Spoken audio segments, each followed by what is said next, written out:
let it bang, bang.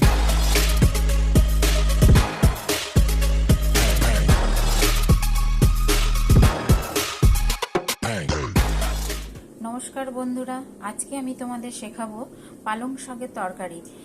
পালং শাকের তরকারিতে আমি নিয়েছি পালং শাক। দেখো, পালং শাক আমি ধুয়ে কেটে নিয়েছি, যে রকম বড় ছোট করে কাটবে। আমি এটা 500 পালং শাক আছে। নিয়েছি আলুগুলোকেও আমি ধুয়ে কেটে নিয়েছি। সমস্ত সবজি আমি ধুয়ে কেটে নিয়েছি।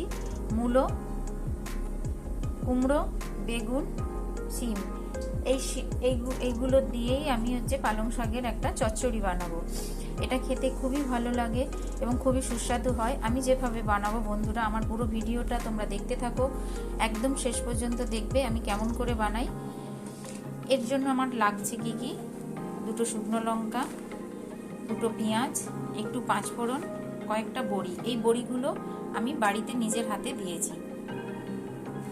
বন্ধুরা, আমি কড়াই তেল দিয়ে দিয়েছি, কড়া খুব গরম হয়ে গেছে। এবারে আমি এর মধ্যে বড়িগুলো সব ভেজে নিচ্ছি। যদি কেউ বড়ি কিনতে চাও, তবে কলকাতার মধ্যে যারা কিনতে চাও, আমি বড়ি বিক্রিও করি নিজের হাতে বানিয়ে। তো তোমরা আমাকে কমেন্ট বক্সে লিখে জানাতেও পারো। এগুলো সবই আমি নিজের হাতে দিয়েছি, প্রত্যেক বছরই আমি দিই ঠান্ডার সময়। তো বড়িগুলো মশলা বড়ি আছে।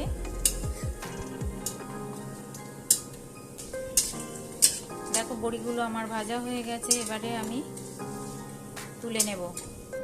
বড়িগুলো ভেজে তুলে নেওয়ার পর ওর মধ্যে আমি আরেকটু তেল দিয়ে দিচ্ছি।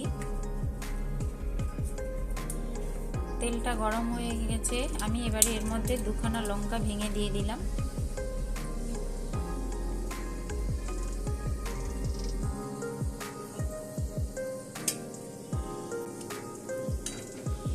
এবারে এর মধ্যে আমি দিয়ে দিচ্ছি যে পাঁচফোড়নটা রেখেছিলাম, ওই পাঁচফোড়নটা আমি দিয়ে দিলাম।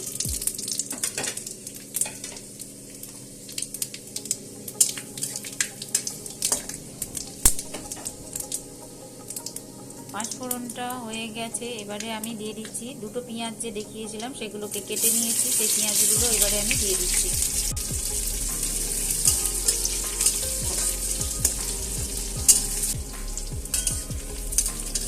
পেঁয়াজগুলো গোল্ডেন ব্রাউন কালার হয়ে গেছে। এবারে আমি এর মধ্যে যে সবজিগুলো কেটে রেখেছিলাম, সমস্ত সবজি একসঙ্গে আমি মিশিয়ে এর মধ্যে তুলে দেব। এবারে সব সবজিগুলো মিশিয়ে আমি একসঙ্গে এর মধ্যে ঢেলে দিলাম।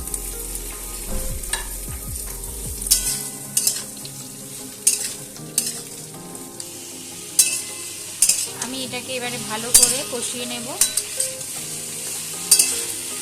মিনিট 3 মতন আমি নাড়াচাড়া করে এটা কষিয়ে নিয়েছি। এবারে আমি এর মধ্যে দিয়ে দেব হলুদ,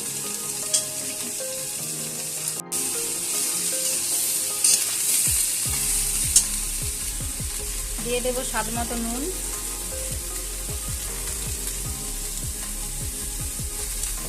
দিয়ে এটাকে আমি আবারও ভালো করে নেড়ে নেব। আমি কিন্তু এই সবজিটাতে একটুকুও জল দেব না, তার কারণ এটা নিজের এই সবজি, এই যে নুন দিয়েছি, দেখো সবজি থেকে জল বেরোনো শুরু হয়েছে। এবং শাকটা এবারে আমি যে তুলে দেবো, তার শাকের যে নিজের জল, সেটা থেকেই এই সবজিটা রান্না হয়ে যাবে। আমি এবারে পালং শাকগুলো দিয়ে দিচ্ছি। তোমরা শীতে এর মধ্যে আরও অন্যান্য যদি সবজি দিতে চাও, বিনস, গাজর দিতে পারো। এবারে এটা আমি ঢাকা দিয়ে দেবো। দেখো, আমি এটা ঢাকনা দিয়ে রেখেছিলাম। এবারে আমি ঢাকনাটা খুলে দেখো কত জল বেরিয়েছে। দেখো, এর থেকে এতেই সেদ্ধ হয়ে যাবে। আমি আর এর মধ্যে জল একদমই মেশাবো না। এবারে এর মধ্যে আমি দিয়ে দেব সেই ভেজে রাখা বড়িগুলো। কেন, যেহেতু এটা আমি ঘরে বানানো বড়ি, একটু আমি আগে দিয়ে দিচ্ছি, তাহলে ভালোভাবে সেদ্ধ হয়ে যাবে। বড়িগুলো দিয়ে আমি আবার নাড়াচাড়া করে নিচ্ছি।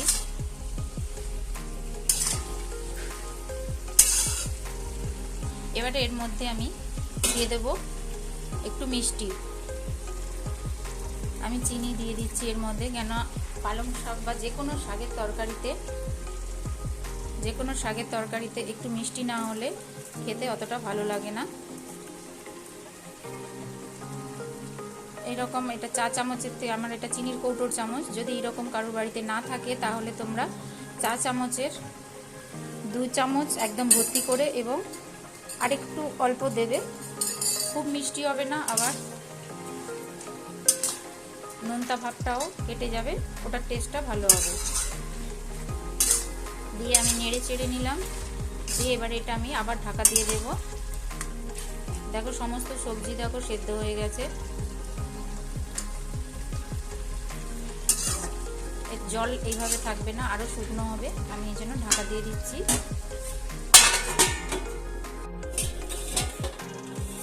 আমি আবার সেকেন্ডবার ঢাকনাটা খুলে দেখো একদম তরকারিটা হয়েই গেছে।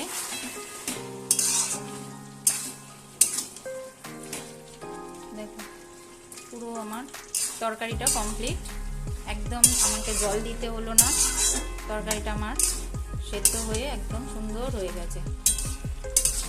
এরকমভাবে সবাই পালং শাকটা রান্না করবে, দেখবে খেতে খুবই ভালো হয়, আর কিছুই লাগবে না। শীতের সিজনে যা সবজি পাওয়া যায় তাতে এই রকমভাবে রান্না করলে মাছ মাংস আর খেতে লাগবে না। তো বন্ধুরা, একদম শুকনো শুকনো দেখো আমার রান্না হয়ে গেছে। আমি এবারে গ্যাস বন্ধ করে দিচ্ছি। আমার চ্যানেলটাকে এখনও যারা সাবস্ক্রাইব করনি তারা সাবস্ক্রাইব করবে, লাইক শেয়ার কমেন্ট করতে ভুলো না। কেমন লাগলো বন্ধুরা রান্না করে খেয়ে জানাবে। Tata bye.